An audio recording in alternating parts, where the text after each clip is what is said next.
Et donc on peut avancer, restons à l'Est, on peut partir sur Philadelphie-New York, qui je trouve a été sans doute le match le plus intéressant de ce premier tour, de ces matchs 1 en tout cas pour moi. Malheureusement un peu marqué par la blessure de Embiid qui l'a clairement affecté, et on espère que ça va pas affecter trop la suite de la série, mais j'ai trouvé que les Sixers avaient pas mal de répondants pour le coup, et notamment ce qui m'a un peu impressionné, c'est l'aspect défensif. Alors à quel point est-ce que j'aurais dû être impressionné, ça c'est une autre histoire, mais j'ai trouvé que notamment tout ce qui est pick and roll de Brunson, qui est un peu la grande force de New York, ça a été totalement endigué par la défense, dans une certaine mesure en tout cas, par la défense des Sixers. Et je suis un peu obligé de commencer par ça. Vous allez dire, je suis biaisé, c'est mon idole, mais Kyle Lowry, le match de Kyle Lowry, c'est une masterclass. Mais c'est incroyable. Et je parle pas de défense on-ball, parce qu'il a rarement été on-ball. Mais par contre, c'est un maestro de la défense off-ball. Et justement, c'était là toute la force des Sixers sur ce match-là. Alors, pas que lui, évidemment, mais lui il a été fantastique. Il a été partout. Et notamment, là où il a été très bon, c'est le placement off-ball. Justement, il y a un pick and roll entre Brunson qui va attaquer Embiid plus un autre. Du genre, on arrive à créer un premier switch où Brunson est défendu par Tobias Harris plutôt que Kelly Oubre, par exemple. Ok, donc on attaque, on est en 2 contre 2. Et en fait, non, c'est pas 2 contre 2 parce qu'on a Kyle Lowry qui abandonne totalement Josh Hart. Mais alors totalement, vraiment totalement pour zoner en tête de raquette sur un pick and roll sur le côté, ou alors zoner au niveau de la ligne de la raquette aussi quand c'est un pick and roll plein centre, etc. Et pas que zoner en fait. Pas que zoner. C'est-à-dire que quand Brunson sort de l'écran et commence à snake de l'autre côté, à repartir de l'autre côté, qui est-ce qu'il trouve sur son chemin ? C'est Kyle Lowry. Kyle Lowry qui vient littéralement sur lui. Et donc on exécute un peu ce qu'on appelle la next defense ou des peel switch, c'est-à-dire Kyle Lowry qui vient d'un troisième attaquant qui vient et qui prend la responsabilité de Brunson, et puis celui qui était sur Brunson, il peut rester tranquillement sur le pick and pop, par exemple. Un exemple comme ceci, mais voilà, Kyle Lowry a vraiment été fantastique un peu dans ce rôle de safety, non pas safety autour du panier comme on dit souvent, le fameux rôle du roamer qui joue au safety ou libéraux défensif autour du panier pour protéger le panier sur des contres, sur des rotations. Non, là c'était un safety plutôt en tête de raquette, quoi. Un safety dans le périmètre. Kyle Lowry a été fantastique. Et pas que ça. Il y a des séquences aussi en protection de panier, deuxième rideau. Il y a des séquences de box-out sur des gros qui sont assez impressionnantes. Il y a je prends la responsabilité de Jalen Brunson parfois. Enfin bref, je mets un peu l'accent sur Kyle Lowry parce que le match a été une masterclass défensive. Mais je pense que globalement, tout le plan de jeu et tout le match défensif de Nick Nurse et des Sixers a été extrêmement bien impressionné. Et effectivement, le pick and roll de New York n'a pas du tout marché. Vraiment pas. En tout cas, pas au niveau où on l'attendait et pas au niveau où il est d'habitude. Parce que le terrain était quand même assez congestionné, quoi. Et Kyle Lowry abandonnait Josh Hart, ou des mecs comme ça venaient un peu boucher l'espace, sachant que derrière, il y a toujours le côté aussi hyper intelligent de Kyle Lowry à quel point, comment tu fais ton close-out. Ça, c'est aussi très sous-estimé, on le remarque pas tout le temps, mais comment est-ce que tu fais ton close-out sur un mauvais shooter ? Est-ce que tu te jettes pour empêcher le 3 points ?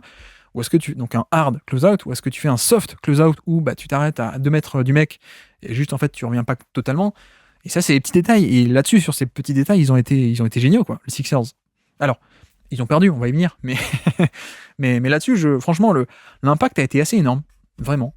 De l'autre côté, je pense que New York, on l'avait dit en preview, que potentiellement c'était une force, le rebond offensif, et face à cette équipe des Sixers qui n'est pas bonne au rebond défensif, là, ils ont tout explosé, vraiment. Ils ont un rebond, un pourcentage de rebond offensif à 50%, 51% même, quasiment. C'est incroyable. Ça veut dire qu'une tentative sur 2, ils prenaient le rebond offensif. c'est assez dingue.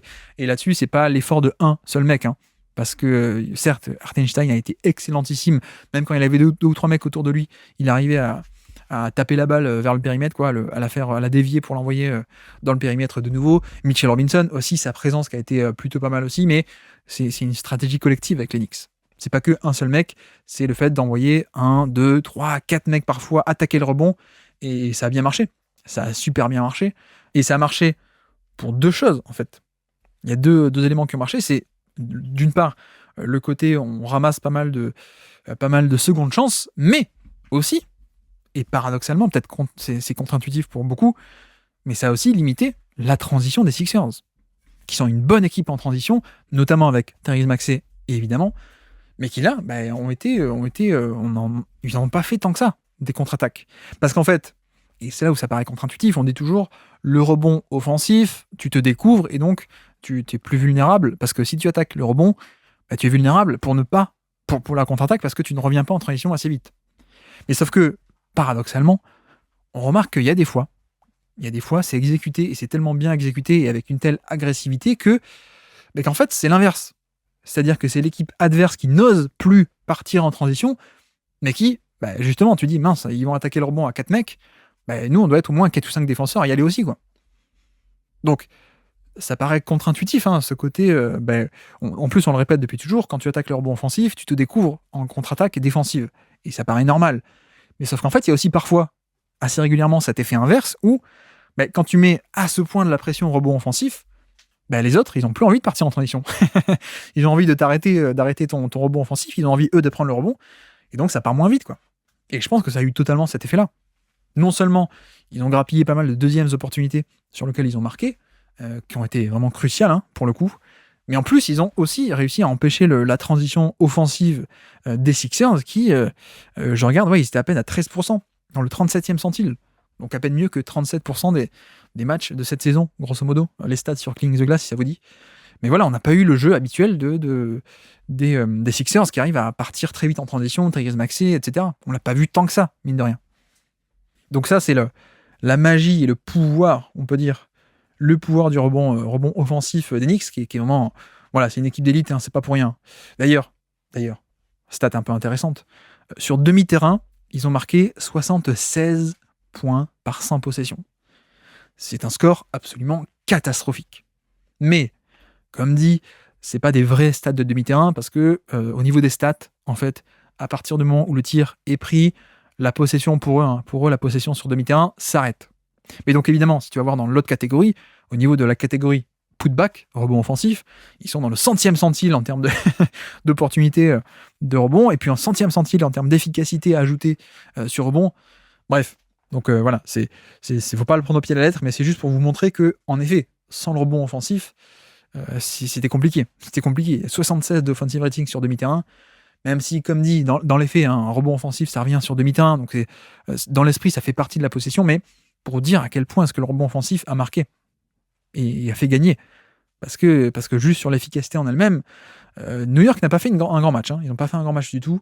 Ils ne sont pas arrivés du tout à aller au panier. Une fréquence de tir au panier qui était très faible. Et notamment, on l'a expliqué, hein, sur tout ce qui est pick and roll et qui leur permettait d'aller au panier, ils ne l'ont pas fait. Tout ce qui était cut aussi, on n'a pas vu tant que ça. On a vu un peu Hartenstein parfois sur dribble and off ou sur des passes dans le dos. J'en ai une en tête là pour Brunson qui a bien marché, mais pas tant que ça non plus. Donc pas beaucoup de tirs au panier, pas efficace au panier. Le pick and roll a totalement été endigué de ce point de vue-là. Au niveau de la mi-distance, pas top non plus. Hein. Beaucoup de longs tirs à mi-distance, mais pas efficaces. Et puis mine de rien, c'est vrai, ce qui les a un peu sauvés, c'est une belle efficacité à 3 points. 45% à 3 points, même si c'était pas sur beaucoup de tentatives. Donc ça s'est pas joué que à ça. Hein, je veux dire, c'est pas genre on prend 63 points dans le match et on les met tous, donc on gagne. Non, c'est pas ça.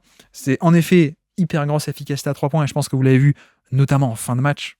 Je crois que c'est Josh Hart qui en met 2-3 points qui sortent un peu de nulle part, où tu te dis, non, mais tout le match, Kyle Lowry, il a abandonné Josh Hart, et c'était le bon plan de jeu. Bon, à la fin, les deux, il les met. Voilà, c'est comme ça. C'est le bon plan de jeu, mais ça marche pas. Je crois qu'Anunoby aussi en a mis un en toute fin de match, qui a aidé un peu à conclure, mais honnêtement, ouais, les Knicks, un peu sauvés, hein, pour le coup. Un peu sauvés par le money time et le shot making dans le money time. Quand je dis shot making, c'est un peu dans le sens un peu aléatoire, pour le coup, même si, bon, voilà, il faut les mettre, hein, mais voilà, un peu sauvé par ça, et puis sauvé sur le match par le rebond offensif. Hein. Vraiment sauvé par ça. Après, cela dit, on peut pas totalement leur enlever du crédit, parce que, voilà, déjà, le rebond offensif, c'est de eux, c'est à leur crédit, hein, le côté, la stratégie. Et puis, pour aborder aussi un autre point, qui était un point clé dans la preview dont j'avais parlé, que vont faire les Sixers sur pick and roll ? Que vont-ils faire ? Ce qu'on a vu en première mi-temps, moi, je me pose la question dans la preview, est-ce qu'ils vont faire un drop, ou est-ce qu'ils vont faire un edge qui est plus agressif, qui va permettre que Brunson n'ait plus la balle, mais c'est assez énergivore de faire ça, hein, de faire sortir haut à chaque fois sur tous les pick and roll Joel Embiid. Donc là, ils ont fait le choix. Première mi-temps, ça a fait du drop. Ok. Donc, Joel Embiid restait bas. Première conséquence, qu'est-ce qui s'est passé ? en impliquant aussi souvent Joel Embiid, comme on l'avait dit, bah forcément Embiid n'est plus au rebond défensif. Donc s'il est impliqué sur les écrans et sur le pick and roll, ça fait que bah, derrière c'est du Kelly Oubre, c'est du Tobias Harris et c'est du Tyrese Maxey qui doivent protéger le rebond. Et ça on l'a vu, hein, on l'a vu concrètement, il y a pas mal de fois où c'est des joueurs comme ça qui doivent protéger le rebond parce que Embiid il est sur l'écran. Donc certes le pick and roll en soi n'a pas donné grand chose, mais il a permis d'impliquer Embiid, il a permis de l'éloigner du panier. Et comme dit, hein, il y a pas mal de fois où bah, ils attaquent à 3, Josh Hart, Anunoby et je sais pas qui, et DiVincenzo, à 3 contre 3 rebondeurs défensifs qui sont pas top. Et donc, oui, moi sur un 3 contre 3, Josh Hart, Anunoby et DiVincenzo, bah, je préfère eux que le trio Oubre, Tobias Harris et Maxey, quoi. Donc là-dessus, ça a marché. Le drop a aussi, bon, malgré ce côté rebond qui a éloigné Embiid du panier, je trouve que c'était pas mal. Ça a bien permis de verrouiller le panier côté Sixers, hormis rebond, mais bon, voilà, je sais pas trop comment juger ça du coup, parce que ça compte. Mais oui, à part ça, l'histoire du match, c'est aussi la blessure de Embiid, qui a fait qu'on n'a pas eu du tout la même défense en deuxième mi-temps. C'est-à-dire que Embiid se blesse sur ce fameux dunk là, un peu évitable, je sais pas, mais en tout cas, et sur l'action avec la planche et tout ça, il retombe mal, on a l'impression. On voit dans son regard que, waouh, là il se passe un truc un peu grave, donc on commence un peu à flipper. Et honnêtement, je ne sais pas si c'est à cause de la blessure ou si c'est juste un changement de philosophie. Je ne sais pas lequel. Hein. Je ne sais pas si c'est un peu un vrai choix stratégique ou si c'est motivé par la blessure d'Embiid qui est en mauvais état. Mais on n'a pas eu du tout le même schéma défensif en deuxième mi-temps. Et notamment, ce qu'on a eu, c'était beaucoup plus de la zone ou alors des concepts de zone dans le sens où on essayait de laisser Joel Embiid un maximum loin du ballon. Vraiment, on a eu ça. On a vraiment eu ça toute la deuxième mi-temps, où en première mi-temps, il était impliqué sur les pick and roll, et quand son porteur de balle, quand son poseur d'écran venait sur le ballon, bah, il venait aussi. Ok. Donc drop, première mi-temps.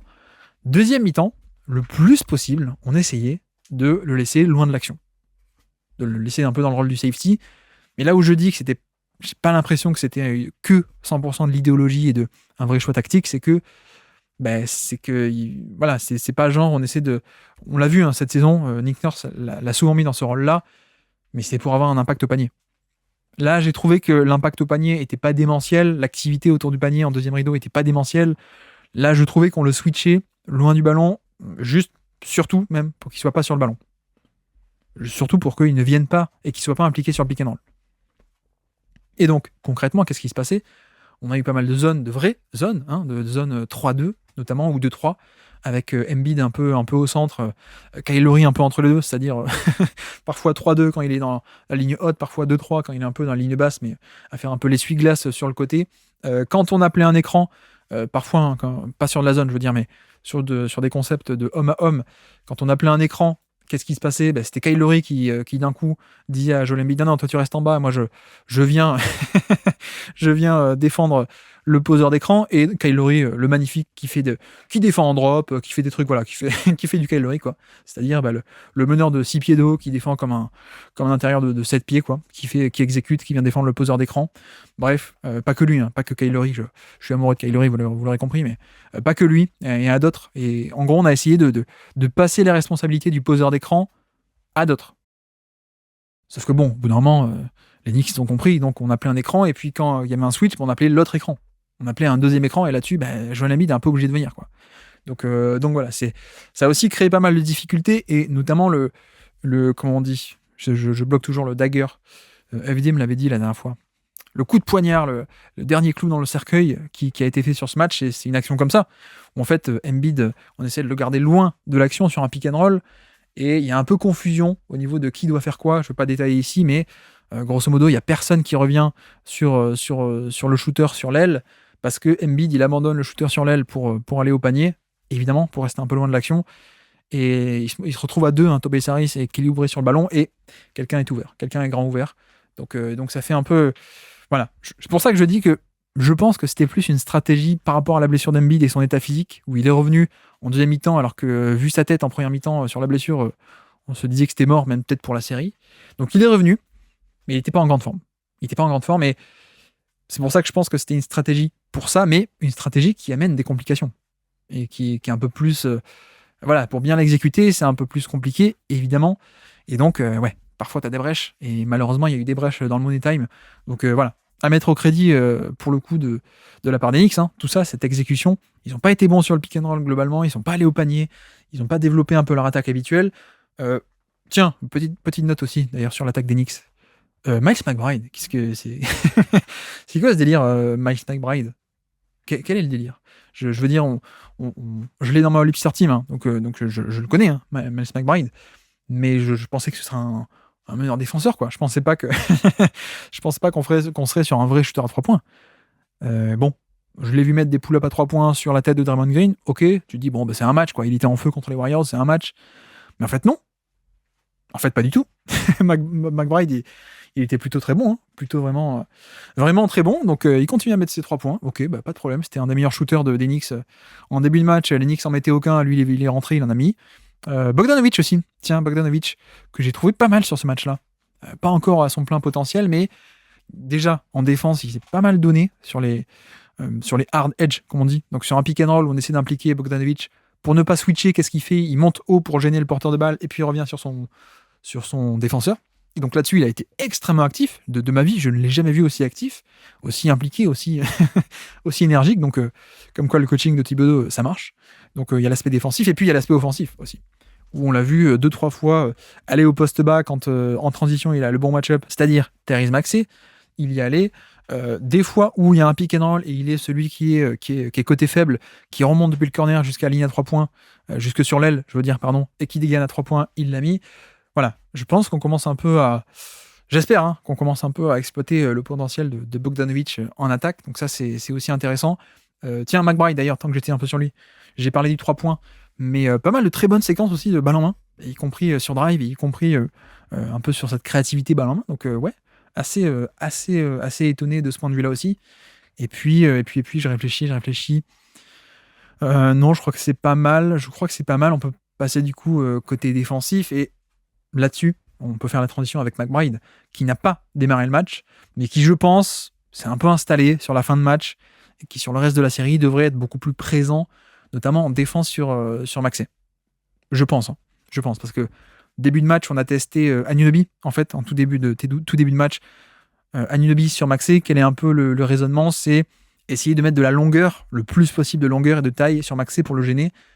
Bon, ça a un peu marché, pas tout le temps, parce que navigation d'écran, c'est pas non plus le fort de Anunoby, hein, qui est plutôt un énorme ailier, très puissant, stopper de gros ailiers, qui peut switcher sur des petits, mais navigation d'écran, c'est pas son fort. Donc il y a eu 2-3 fois où Maxey prend l'écran, il est un peu libre à 3 points, ou alors sur un écran, il arrive à se cacher derrière l'écran, quand Anunoby essaie de traverser d'un côté, il repart de l'autre côté, etc. Donc je pense que McBride est un bien meilleur match-up, je trouve. Donc je m'attends à ce que McBride soit même potentiellement titulaire ou ait pas mal de minutes aussi en défense sur Maxey. Et puis donc pour développer sur ce côté-là du terrain, comment dire? Je pense que Maxey peut faire mieux sur ce match-là. On peut arriver à un peu mieux le mettre en condition, mais il a été pas mal. Il a vraiment été pas mal. Notamment ce que Nick Nurse a fait, ce sont des pick and roll à 2 écrans avec donc en poseur d'écran Joel Embiid et notre ami Kyle Lowry. Et oui. Et pourquoi est-ce que c'est important d'avoir Kyle Lowry? Parce que ça permet sur le premier des 2 écrans, j'en ai parlé tout à l'heure avec, je crois que c'était le Dallas Clippers où j'en ai parlé, mais oui, en fait sur les 2 écrans, quel est le but? C'est que Maxey prend le premier écran de Kyle Lowry et donc se retrouve avec Jalen Brunson sur lui. Et ensuite on enchaîne en fait le deuxième écran, mais c'est comme si on faisait un pick and roll en ayant réussi à obtenir le mismatch, en ayant réussi à obtenir Brunson pour un pick and roll ensuite classique avec Embiid. Donc voilà, il y en a eu pas mal de ce genre de double écran Kyle Lowry, Joel Embiid, un peu pour essayer d'exploiter le bon match-up. Nick Nurse, excellent coach offensif aussi, pas que défensif, mais au niveau des ajustements, de qui cibler, quand, etc. Donc là-dessus, je lui fais confiance. Le match a été plutôt pas mal. Je pense que les Sixers peuvent un peu faire mieux.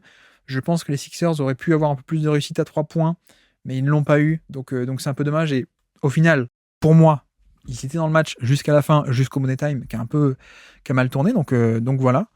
Et puis non, l'autre aspect de ce match-là, il faut aussi en parler, c'est l'attaque de Joel Embiid, qui en effet, un peu comme on a vu dans la preview, personne ne peut le stopper. Personne ne peut le stopper en 1 contre 1, donc il va falloir qu'on ait un effort collectif de resserrer le terrain autour de lui ou alors d'apporter les aides. Là-dessus, on a eu tous les bons trucs, c'est-à-dire, les bons trucs côté Sixers, de comment est-ce qu'on le met au post-up, c'est-à-dire on l'envoie au poste bas et on sait qu'il y a une aide qui va se déclencher, donc qui est-ce qu'on met directement à côté de Joel Embiid? On met Maxey, comme ça quand il y a l'aide qui se déclenche depuis la ligne à 3 points, ça ressort directement sur Maxey pour un shoot à 3 points, ouvert, donc c'est voilà, c'est aussi bien de savoir qui est-ce qu'on met à quel endroit pour ça, par exemple. Mais pour moi, plus globalement, l'histoire de ce match, c'est aussi quand est-ce qu'on vient aider. Et plus précisément, pour moi, les Knicks doivent venir aider très tôt. Vraiment très tôt. Ils doivent savoir ce qu'ils font et ils doivent le faire très tôt parce que si tu attends un peu trop, et si tu déclenches pas la prise à 2 de suite, bah c'est fini en fait. C'est fini. S'il n'est pas gêné dès le début et si tu le forces pas à lâcher la balle assez tôt ou que t'as pas la prise à 2 qui vient assez tôt, bref, voilà, bah Joel Embiid il attaque et il marque quoi. Ou alors il va lancer franc. Mais voilà, on a vu un peu ça, donc je pense que le côté ok, Embiid va au poste bas et puis on va quadriller le terrain autour, il faut bien le faire mais il faut le faire tôt. C'est un peu, moi c'est mon constat que j'ai fait sur ce match-là, c'est que il y a des fois ça venait un peu tard ou alors on essayait un peu, on laissait défiler un peu le chrono et puis ensuite on apporte une aide, mais l'aide elle vient trop tard quoi. Donc en fait, la clé c'est qu'une fois qu'il commence à faire son move, il faut que tu aies quelqu'un. S'il n'y a pas une aide pas loin, ou s'il n'y a pas si l'espace est pas déjà très resserré quand il commence à faire son move, en général c'est trop tard. En termes de puissance, en termes de toucher de balle, ou parfois en termes aussi d'expertise, dirons-nous, de provocation des fautes. Si ton aide elle arrive en mouvement, c'est trop tard. Ça fait faute. Alors que si tu es là très tôt et que tu l'empêches de faire son move, bah ouais, il s'en remet à prendre un pull-up, un turnaround jumper ou alors un pull-up face au jeu. Et là-dessus, non, ça marche pas. Donc oui, pour le coup, toutes les fois où New York était là assez tôt, ça a marché. Et toutes les fois où New York est arrivé un peu trop tard, ça n'a pas marché. En tout cas, pas pour les Knicks. Et ça a marché pour les Sixers.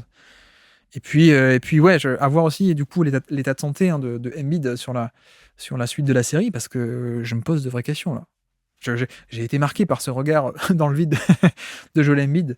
Mais voilà, ce sera la clé. C'est aussi côté Sixers, pour dire de leur côté, comment est-ce qu'on arrive aussi à mettre en position Joel Embiid, parce que tous les pick and roll aussi les pick and roll Maxey et Embiid servent aussi à ça. C'est-à-dire que après l'écran, il fait un rôle pas au panier, mais il fait un rôle un peu dans la mi-distance et il est servi comme ça. Voilà. À partir de là, il a un peu de temps et un peu d'espace, justement. Alors que si c'est une simple isolation où tout le monde le voit venir et qu'on le voit s'installer en tête de raquette ou au poste bas, New York peut réagir et peut venir aider tôt, justement. Alors que je trouve qu'après les pick and roll, on a un peu ce côté où il pose l'écran, il fait son rôle, il va en tête de raquette, il reçoit la balle, et là ensuite c'est à New York de voir ça et de réagir. Et donc ça crée un petit temps de retard pour la défense et un temps d'avance que les Sixers et que Embiid peuvent exploiter. Donc voilà, je sais pas trop comment me projeter sur cette série, parce que je pense qu'il y a moyen que les Sixers arrivent encore à gêner le pick and roll des Knicks, pour le coup. Il y a moyen aussi que malheureusement le compromis qui soit fait, c'est qu'il y ait beaucoup de rebonds offensifs de la part des Knicks qui leur permettent de survivre. Mais je sais pas comment juger un peu l'état de santé et la force de frappe offensive de nos amis les Sixers en fait. Donc voilà. En tout cas, ça confirme pour moi que ça peut être une série passionnante si on a Joel Embiid sur pied. Merci d'avoir écouté cet extrait. S'il vous a plu, l'émission complète est disponible en description et on se donne rendez-vous sur le feed principal du Basket Lab pour l'intégralité des podcasts. À bientôt.